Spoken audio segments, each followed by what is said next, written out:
Vas-y. Quoi? Vas-y, Sylvie, en place. Alors, acte 1, le mardi 15 août en fin d'après-midi.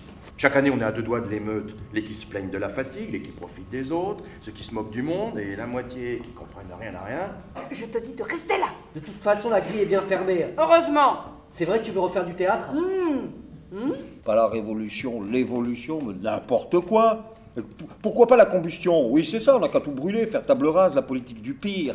C'est Attila au pouvoir, l'anarchie. Merci, non, vous êtes gentil, mais les marais, les salants et le reste, j'en ai par-dessus la tête.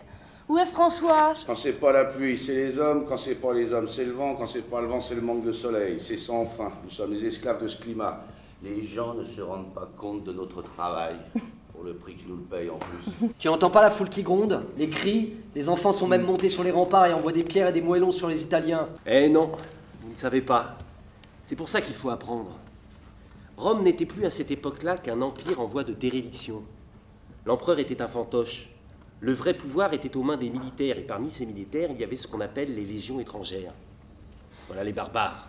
Savez-vous que mon propre père me disait toujours: Alexandre, vous n'arriverez jamais à rien. Artiste, c'est le fond du caniveau. Et moi, je lui répondais: Père, croyez-vous que je suis ici pour attendre votre héritage? Je vous aime trop pour cela. Siamo morti a Guimorto perché siamo italiani.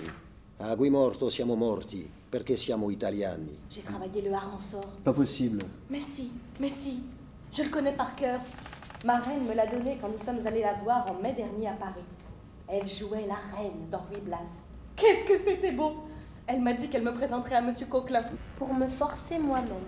Car vous n'êtes pas sûr de vous. Certainement pas. Eh bien, c'est cela que je reproche.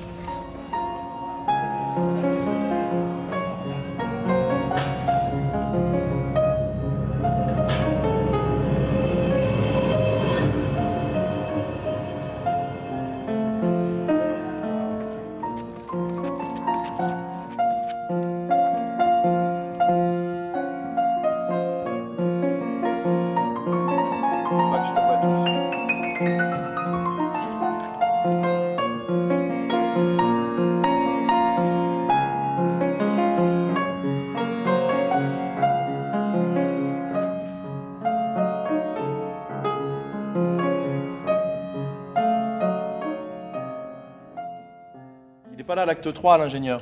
Et voilà, est-ce qu'il y avait un pourquoi de cette chose-là? Soit il pète complètement, enfin il commence à péter les plombs complets et puis il lui dit des choses horribles, quoi. Enfin, ça me paraît énorme, ça, voilà, tout d'un coup. Bah oui, parce qu'elle le met à un endroit sur une... Non, mais ne supporte pas sur une culpabilité. Ce qui est intéressant dans cette pièce, c'est à ces endroits où on met les gens. On touche à un endroit sensible, qui n'est peut-être pas attendu, parce qu'il y a une chose grave qui se passe. En fait, quand elle dit ça va pas se passer comme ça, elle tombe à moitié dans... Ce qui est certain, c'est que je suis très étonné au regard de l'histoire, n'est-ce pas? Je dis bien au regard de l'histoire, que personne n'a été condamné pour quoi que ce soit. Oui, c'est ça. Oui, il prend là un recul pour les siècles à venir. Voilà. On n'est pas obligé de passer par des noirs. J'avais envie de mélanger de comment on passe d'un tableau à un autre et que ça travaille à l'intérieur. Enfin, ramener du gros plan, c'est-à-dire ramener une direction de lumière tout d'un coup sur un groupe. Dessine le groupe, quoi. Les structures. Au milieu du blanc, dessinent, quoi. Tu vois, au milieu du blanc, tout d'un coup, tu as un fait, tu vois, sur des traits, quoi. Allez, vas-y, dans l'émotion, allez, vas-y. Il est ému, Alexandre, allez, vas-y.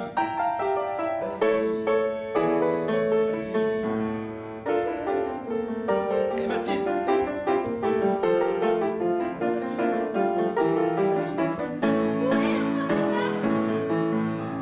Je ne l'ai pas vu ce matin. Ce n'est pas à vous que je parle. Ah oui, c'est ça, vous me faites la tête. Je vous dis que je ne vous parle pas.